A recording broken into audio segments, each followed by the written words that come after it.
Baik, kita lanjutkan untuk sistem angka Romawi ya. Aturan yang ketiga. Di sini aturan yang ketiga diberikan contoh penulisan tahun 1999.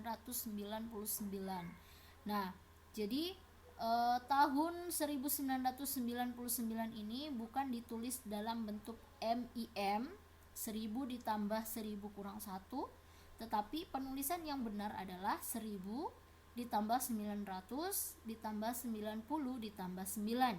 Itu lambang dalam bentuk Hindu Arab. Nah, sedangkan Romawinya 1000 itu M, 900 itu C, M, C 100, M-nya 1000. Nah, kemudian 90 X dan C, C-nya 100, X-nya 10, 9 Romawinya ditulis seperti ini. Sehingga penulisan yang benar untuk tahun 1999 itu adalah MCMXCIX. Itu untuk penulisan yang benar, penulisan tahun 1999. Baik. Nah, aturan yang keempat berlaku di Mesir. Ditulis 4 1 I dengan I dan V, bukan 4 I 4 kali. Nah, kemudian aturan yang kelima, selama tahun pertengahan angka Romawi N digunakan sebagai lambang 0 atau nule. Nah, sekarang ini hanya aturan penambahan saja ya, tapi aturan penulisannya tadi yang intinya, yang pokoknya adalah ada di aturan nomor 1, 2, dan 3. Nah, sekarang silakan kalian coba ya menuliskan bilangan 28, 48, 499, 982 dan 1994 pada angka Romawi. Dan ini nanti kita akan bahas di diskusi online. Nah, sekarang bagaimana dengan bilangan 6000? Bagaimana kita menuliskan 6000? Apakah 6000 akan kita tuliskan sebanyak 6 kali atau ada penulisan yang lain? Nah, untuk penulisan 6000 ya, ini dibuat untuk sistem ini mungkin akan sedikit membosankan kalau kita menulis banyak sebanyak 6 kali. Nah, sehingga orang Romawi sering menggunakan garis di atas sebuah angka ya, untuk menghindari penulisan sebanyak 6 kali ya. Jadi mereka atau orang-orang Romawi zaman dahulu itu menggunakan garis di atas sebuah angka. Yang garis di atas berarti perkalian 1000, diartikan dengan perkalian 1000. Sehingga penulisan bilangan 6000 ya, silahkan kalian siapkan buku dan pulpennya untuk menulis penjelasan saya. Jadi penulisan 6000 itu ditulis dengan angka Romawi 6 ya. Angka Romawi 6 itu berarti 5 atau V dan I, kemudian ada garis di atasnya. Ada dibuat garis di atas itu untuk menyatakan 6000. Bukan ditulis sebanyak 6 kali. Nah, baik, mungkin sedikit pembahasan tentang sistem angka Romawi ya. Ada lambang-lambangnya disajikan, kemudian ada aturan-aturannya. Yang paling penting adalah 3 aturan di atas, 1, 2, 3. Kemudian di sini ada percobaan untuk kalian ya. Silakan kalian menuliskan angka-angka yang ada di slide ya ke dalam bentuk bilangan Romawi, sistem angka Romawi, dan kita akan bahas di diskusi online nanti. Nah, kemudian setelah kita belajar tentang sistem Romawi, angka Romawi, sekarang kita masuk pada sistem angka Mesir kuno. Nah, jadi sistem angka ini kita bahas angka-angka yang pada zaman-zaman dahulu ya. Dimulai dari sistem angka Romawi, kemudian ada sistem sistem angka Mesir kuno.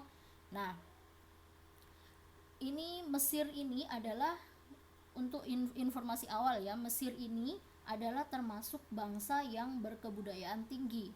Nah, kemudian di situ di Mesir itu pasti kalian sudah tahu terdapat bangunan piramida, Sphinx, dan yang terkenal dengan obelisk.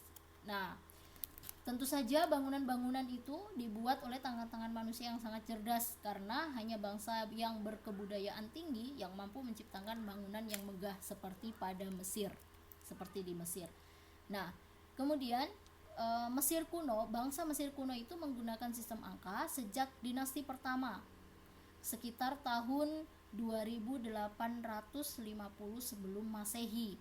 Nah, lambang-lambangnya itu, lambang-lambang yang digunakan oleh bangsa Mesir kuno itu disebut dengan hieroglyphics, ya, hieroglyphics. Nah, di sini sudah disajikan pada tabel, ya. Ada tabel yang pertama di kolom pertama Hindu Arab, ini yang sering kita gunakan. Kemudian ada lambang Mesir kuno dengan gambar-gambar yang ada di slide. Kemudian ada pemberian nama, ya, pemberian nama dari bangsa Mesir. Jadi yang lambang pertama itu dinamakan dengan tongkat tegak, itu adalah bilangan 1 atau angka 1. Kemudian tulang tumit yang melengkung, ya, tulang tumit melengkung itu menunjukkan angka 10. Kemudian ada spiral yang bulat itu menunjukkan angka 100, bunga teratai menunjukkan angka 1000, jari telunjuk, ya, jari telunjuk menunjukkan angka 10.000, burung itu menunjukkan angka 100.000, dan orang keheranan, ya, namanya orang keheranan itu menunjukkan angka 1 juta. Jadi saya berharap kalian bisa mengingat lambang-lambang Mesir kuno ini dan deskripsi namanya masing-masing dan nilainya, nilai pada bilangan Hindu Arabnya. Oke, kita lanjut.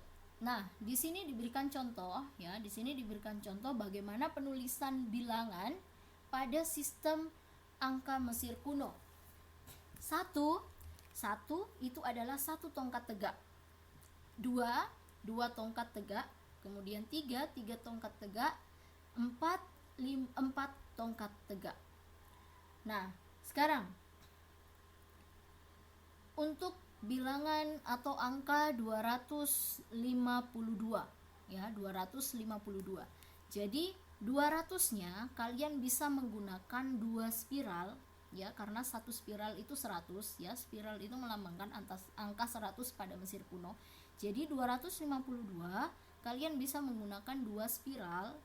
Kemudian 50-nya kalian bisa menggunakan 5 tulang tumit, ya. 1 2 3 4 5 tulang tumit untuk satuan puluhannya atau 50-annya.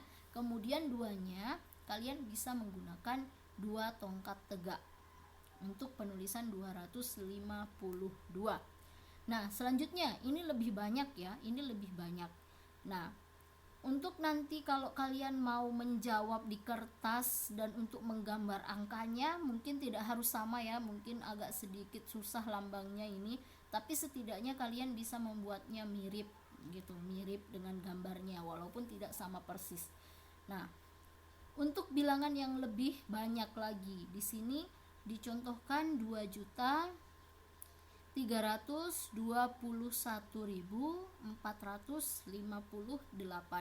Nah, di sini gambarnya di sebelah kanan. Untuk 2 juta itu gambar 2 orang keheranan, ya, karena 1 orang keheranan bernilai 1 juta. Jadi 2 juta untuk gambarnya adalah 2 orang keheranan. Kemudian 300 ini adalah burung, ya, burung, 3 burung karena ini kan bernilai ratusan ribu, ya, ratusan ribu. Jadi 3 burung karena 1 burung itu bernilai 100.000. Nah, kemudian ada 2 jari telunjuk, ya. 2 jari telunjuk itu menunjukkan nilai puluh ribuan karena 1 jari telunjuk itu 10.000. Jadi 321. Kemudian ada bunga teratai. Bunga teratai ini menunjukkan ribuan, ya, 1000, ya, 321.400, 4 spiral, 55 tulang tumit, ya, 58 berarti 8 tongkat tegak. Jadi gambar ini menunjukkan bilangan yang ada di ruas kiri, 2.321.000